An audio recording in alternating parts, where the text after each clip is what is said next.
En el nombre del Padre, y del Hijo, y del Espíritu Santo. Amén. El apóstol Juan describe los eventos del Viernes Santo. Leemos de Juan capítulo 19, versículos 1 a 30. Dice la palabra de Dios. Pilato tomó entonces a Jesús y mandó que lo azotaron. Los soldados que habían tejido una corona de espinas se la pusieron a Jesús en la cabeza y lo vistieron con un manto de color púrpura. ¡Viva el rey de los judíos!, le gritaban mientras se le acercaban para abofetearlo. Pilato volvió a salir. Aquí lo tienen, dijo a los judíos. Lo que he sacado para que sepan que no lo encuentro culpable de nada. Cuando salió Jesús, llevaba puestos la corona de espinas y el manto de color púrpura. Aquí tienen al hombre, les dijo Pilato. Tan pronto como lo vieron, los jefes de los sacerdotes y los guardias gritaron a voz en cuello: ¡Crucifícalo! ¡Crucifícalo! Pues llévenselo y crucifíquenlo ustedes, replicó Pilato. Por mi parte no lo encuentro culpable de nada. Nosotros tenemos una ley y según esa ley debe morir porque se ha hecho pasar por hijo de Dios, insistieron los judíos. Al oír esto, Pilato se atemorizó aún más. Así que entró de nuevo en el palacio y le preguntó a Jesús: ¿de dónde eres tú? Pero Jesús no le contestó nada. ¿Te niegas a hablarme?, le dijo Pilato. ¿No te das cuenta de que tengo poder para ponerte en libertad o para mandar que te crucifiquen? No tendrías ningún poder sobre mí si no se te hubiera dado de arriba, le contestó Jesús. Por eso el que me puso en tus manos es culpable de un pecado más grande. Desde entonces Pilato procuraba poner en libertad a Jesús, pero los judíos gritaban desaforadamente: si dejas en libertad a este hombre, no eres enemigo del emperador. Cualquiera que pretende ser rey se hace su enemigo. Al oír esto, Pilato llevó a Jesús hacia afuera y se sentó en el tribunal, en un lugar al que llamaban el empedrado, que en el arameo se dice Gábata. Era el día de la preparación para la Pascua, cerca del mediodía. Aquí tiene a su rey, dijo Pilato a los judíos. ¡Fuera! ¡Fuera! ¡Crucifícalo!, vociferaron. ¿Acaso voy a crucificar a su rey?, replicó Pilato. No tenemos más rey que el emperador romano, contestaron los jefes de los sacerdotes. Entonces Pilato se lo entregó para que lo crucificaran, y los soldados se lo llevaron. Jesús salió cargando su propia cruz hacia el lugar de la calavera, que en arameo se llama Gólgata. Ahí lo crucificaron y con él a otros dos, uno a cada lado, y Jesús en medio.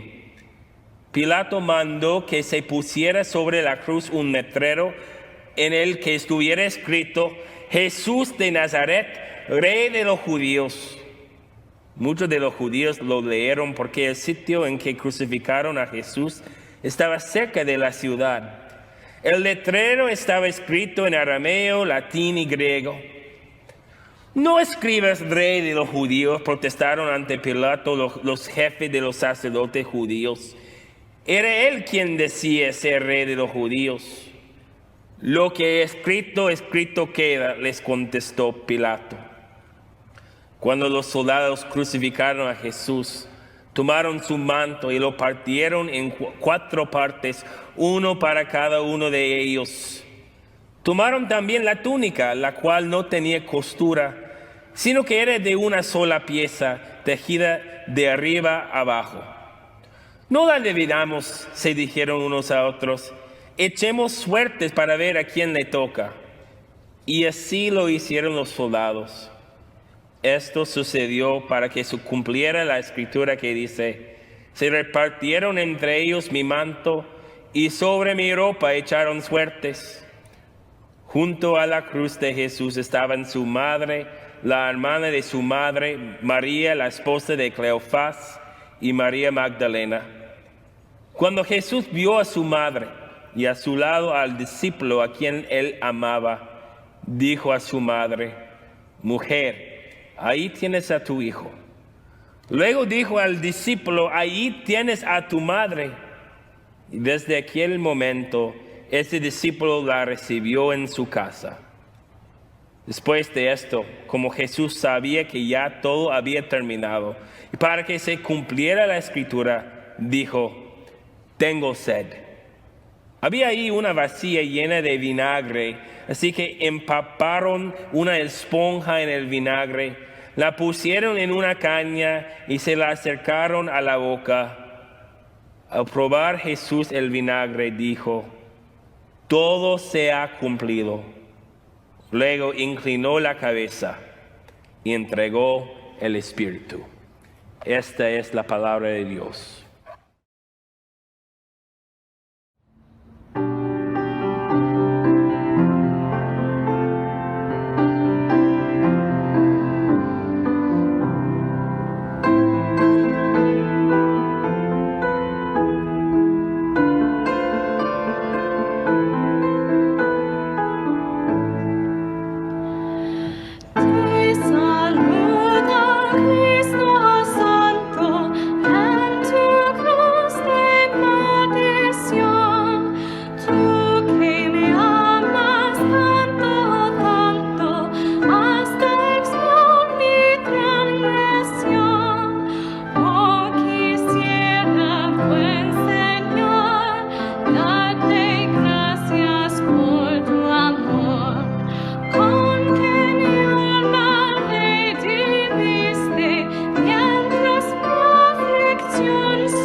Nuestra lectura para este Viernes Santo viene del libro de Isaías capítulo 53. Dice la palabra de Dios: ¿quién ha creído a nuestro mensaje? ¿Y a quién se ha revelado del poder del Señor? Creció en su presencia como vástago tierno, como raíz de tierra seca. No había en él belleza ni majestad alguna. Su aspecto no era atractivo y nada en su apariencia lo hacía deseable. Despreciado y rechazado por los hombres, varón de dolores, hecho para el sufrimiento. Todos evitaban mirarlo, fue despreciado y no lo estimamos. Ciertamente Él cargó con nuestras enfermedades y soportó nuestros dolores, pero nosotros lo consideramos herido, golpeado por Dios y humillado. Él fue traspasado por nuestras rebeliones y molido por nuestras iniquidades. Sobre él recayó el castigo, precio de nuestra paz. Y gracias a sus heridas fuimos sanados. Todos andábamos perdidos como ovejas. Cada uno seguía su propio camino, pero el Señor hizo recaer sobre él la iniquidad de todos nosotros.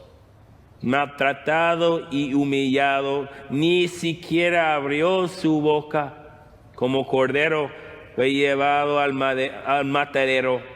Como oveja enmudeció ante su trasquilador, y ni siquiera abrió su boca.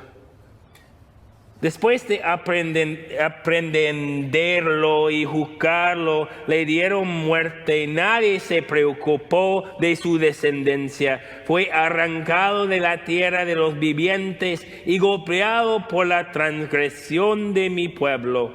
Se le asignó un sepulcro con los malvados y murió entre los malhechores, aunque nunca cometió violencia alguna, ni hubo engaño en su boca. Pero el Señor quiso quebrantarlo y hacerlo sufrir. Y como él ofreció su vida en expiación, verá su descendencia y prolongará sus días.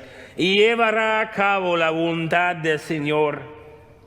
Después de su sufrimiento, verá la luz y quedará satisfecho. Por su conocimiento, mi siervo justo justificará a muchos y cargará con las iniquidades de ellos. Por lo tanto, le daré un puesto entre los grandes y repartirá el botín con los fuertes, porque derramó su vida hasta la muerte y fue contado entre los transgresores. Cargó con el pecado de muchos e intercedió por los pecadores. Esta es la palabra de Dios. En el nombre del Padre, y del Hijo, y del Espíritu Santo. Amén.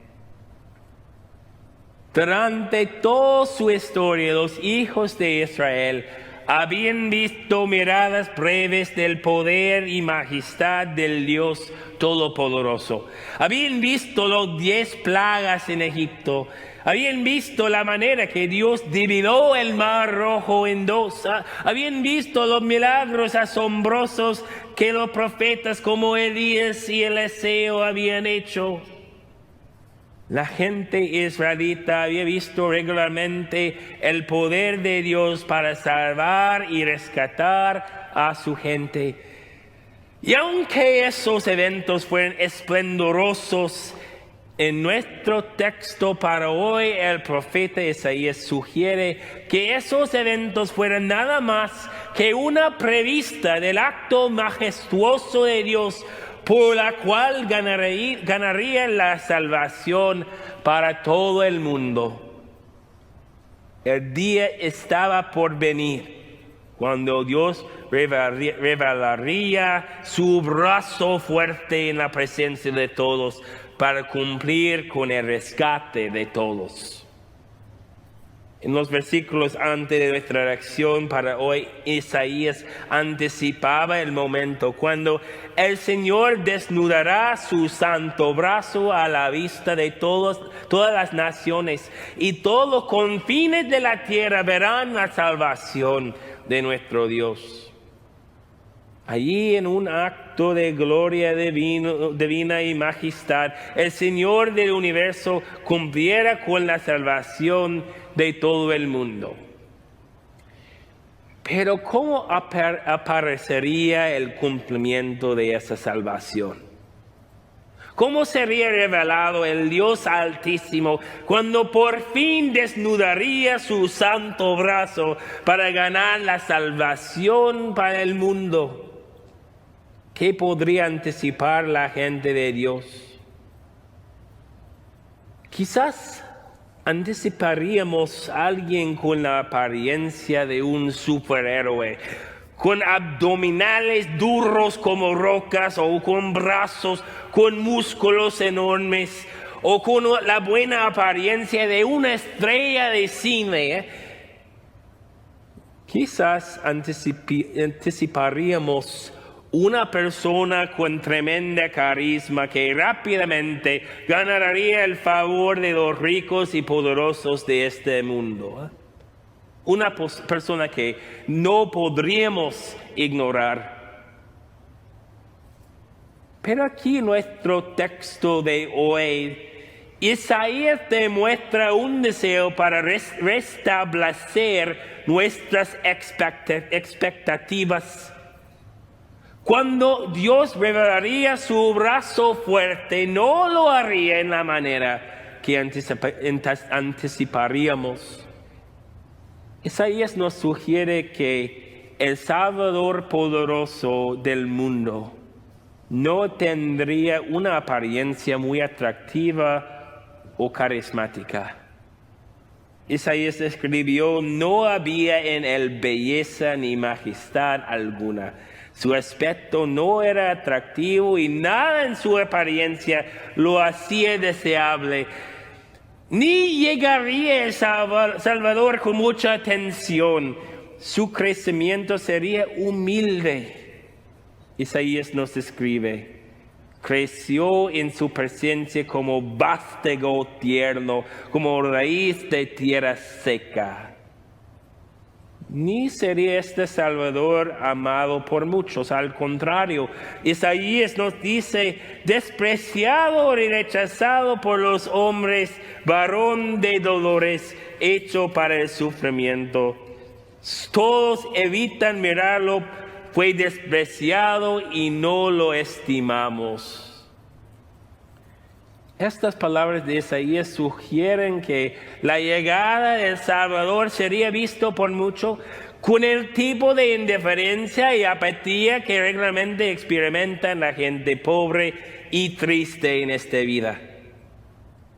La manera que Isaías describe al Salvador poderoso es lejos del poder y la gloria que anticiparíamos. Isaías nos sugiere que la mayoría de la gente no le haría caso. La mayoría de la gente no apreciaría a su vida. Y cuando este Salvador enfrentaría el sufrimiento, no demostraría asertividad ni un esfuerzo para protegerle a su propia vida. De hecho, Isaías nos cuenta que como oveja enmudeció ante su trasquilador y ni siquiera abrió su boca. La descripción de Isaías del Salvador es asombroso. Por todas las apariencias, al Salvador del mundo no demostraría las características que este mundo valora en sus héroes. No sería atractivo físicamente, tendría raíces humildes, no tendría una personalidad carismática para ganar amigos influenciales, sería rechazado y ignorado, ni se defendería a sí mismo cuando otros intentarían maltratarle. Pues la descripción de Isaías del Salvador suena muy lejos del brazo majestuoso y poderoso de Dios que fuéramos prometidos. No es lo que anticiparíamos. Si fue nuestra responsabilidad de escoger a alguien para tomar el papel de Salvador del mundo, no creo que buscaremos a alguien como Jesús. Pero mientras que Isaías nota que el Salvador no sería lo que anticipábamos, él sigue por demostrar cómo este Salvador fue exactamente lo que necesitábamos. Porque al final del día no realmente importa si el Salvador del mundo tendría buena apariencia o el carisma para ganar amigos poderosos o un enfoque en la conservación de su vida y reputación. Lo que todos los seres humanos necesitaban más que todo fue alguien que podría cargar el castigo que nuestros pecados merecen. Y en Jesús escuchamos de un hombre así. Isaías nos escribe: ciertamente, Él cargó con nuestras enfermedades y soportó nuestros dolores. Pero nosotros lo consideramos herido, golpeado por Dios y humillado. Él fue traspasado por nuestras rebeliones y molido por nuestras iniquidades. Sobre Él recayó el castigo, precio de nuestra paz. Y gracias a sus heridas fuimos sanados. Hoy juntamos para recordar los eventos del Viernes Santo y para considerar el significado de la crucifixión de Jesús. Isaías nos invita a poner a un lado todos los detalles miserables de la crucifixión, para que podamos ver el brazo maravilloso y majestuoso de Dios cumpliendo con el inimaginable. Ahí, puesto sobre una cruz, fue alguien que cargó no solo la culpa de una o dos personas, sino el peso pesado de la culpa de toda la humanidad. Piénsalo sobre eso por un momento. Todos nosotros entendemos la tristeza que acompaña la culpa que sentimos cuando hacemos algo malo. A veces el peso de la culpa de un solo pecado nos deja deprimido y aplastado. Y el rey David describió esa sensación de la culpa por describir: mientras guardé silencio, mis huesos se fueron consumiendo por mi gemir de todo el día. Mi fuerza se fue debilitado como el calor de verano, porque día y noche tu mano pesaba sobre mí. Y David tiene razón, es difícil tolerar la culpa de nuestros propios pecados, y mucho menos la culpa de los demás. Pero en un acto de poder divino y sobrehumano, Jesús llegó al mundo y cargó el peso enorme de la culpa de los billones que han vivido y vivirán en este mundo. Cada pecado que nos causó angustia, causó Jesús sentir angustia también, dejándolo aplastado por todos los males de esta vida. Y nuestra contribución a esa angustia es más que preferimos admitir. Isaías nos compara a ovejas que tienen el costumbre de andar perdidos, lejos de los caminos correctos. Isaías escribe: todos andábamos perdidos como ovejas, cada uno seguía su propio camino. Todas esas fallas requieren la justicia y la venganza divina de nuestro Dios. Pero todo ese castigo fue puesto sobre Jesús. Y el castigo fue mucho más que unas sensaciones de culpa. Al contrario, el deseo de Jesús de servir como nuestro Salvador del pecado le requirió el sufrimiento de la ira ardiente de Dios por cada momento que alguien de este mundo había fallado de guardar las leyes de Dios. Cuando escuchamos a Jesús gritando de la cruz: Dios mío, ¿por qué me has desamparado? ¿Por qué me has abandonado? Vemos una mirada de la angustia espiritual que Jesús sufrió. Una pena espiritual que superó las penas físicas de los clavos, los azotes y las espinas.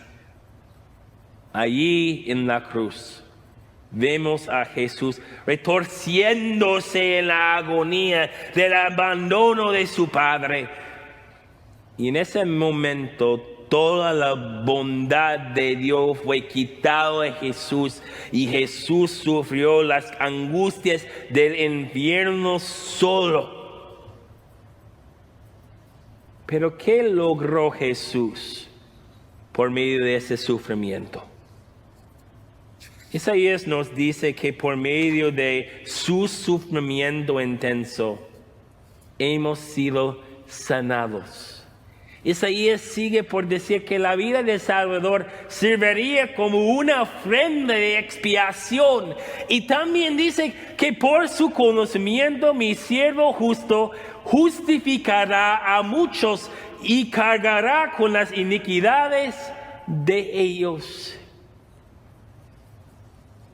Cuando consideramos las palabras que Jesús gritó en el Viernes Santo, recordamos que reservó uno de sus dichos famosos para hablar de ese mensaje de justificación. Con una sola palabra griega, tetelestai, traducido en nuestras Biblias con la frase, todo se ha cumplido. Jesús anunció que la demanda de Dios de juicio para el pecado había sido pagado por completo. Con una sola palabra, Jesús aseguró a los billones de este mundo que la ira justa de Dios había sido cumplido. No existió ni una deuda más en el libro de Dios. No existió un castigo más para Dios repartir sobre la humanidad. En lugar de deuda y castigo, ahora Jesús ofreció a todos los que confiarían en Él una promesa de liberación de esta vida de pena y sufrimiento.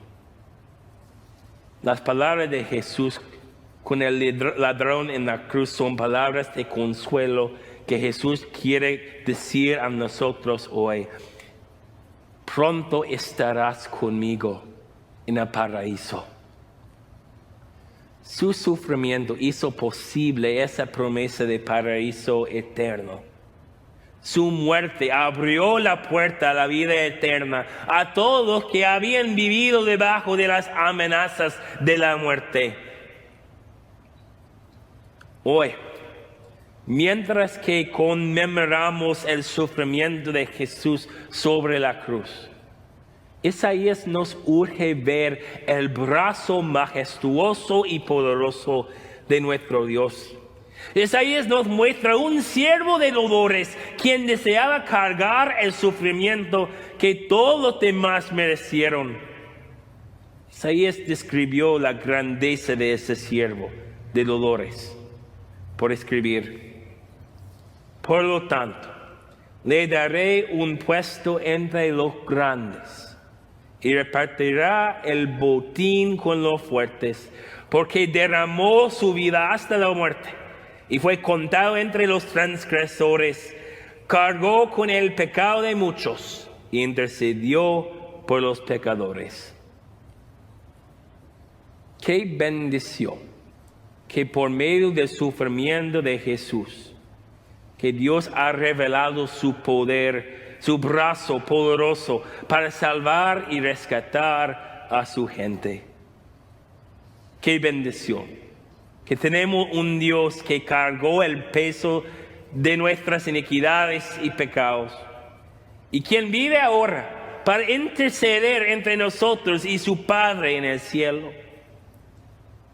Sí, a la primera vista, las acciones de Jesús en el Viernes Santo no aparecieron de ser muy grandes ni potentes. No es el tipo de Salvador que anticiparíamos.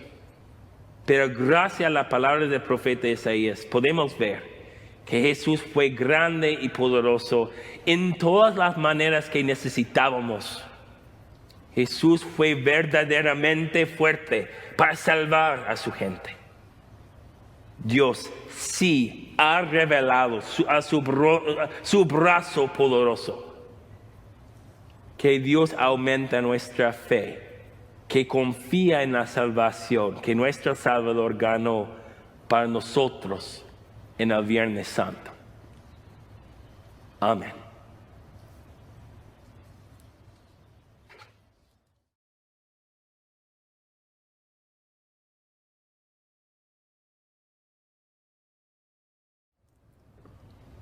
Oremos. Te suplicamos, bondadoso Dios, que mire con gracia y misericordia a nosotros, tus hijos, por quien es nuestro Señor Jesucristo, tuvo a bien ser traicionado y entregado en manos de hombres pecadores y sufrir la muerte en la cruz. Por el mismo Jesucristo, tu Hijo nuestro Señor, que vive y reina contigo y con el Espíritu Santo, siempre un solo Dios, por los siglos de los siglos. Amén. Oremos al Padre nuestro. Padre nuestro que estás en los cielos, santificado sea tu nombre. Vénganos tu reino, hágase tu voluntad, así en la tierra como en el cielo. El pan nuestro de cada día, dánoslo hoy, y perdónanos nuestras ofensas, así como nosotros perdonamos a los que nos ofenden. Y no nos dejes caer en la tentación, mas líbranos del mal, porque tuyo es el reino, el poder y la gloria, por los siglos de los siglos. Amén. Reciben la bendición de nuestro Dios. El Señor te bendiga y te guarde. Haga el Señor resplandecer su rostro sobre ti y tenga de ti misericordia. Vuelve el Señor su rostro a ti, te concede la paz. Amén.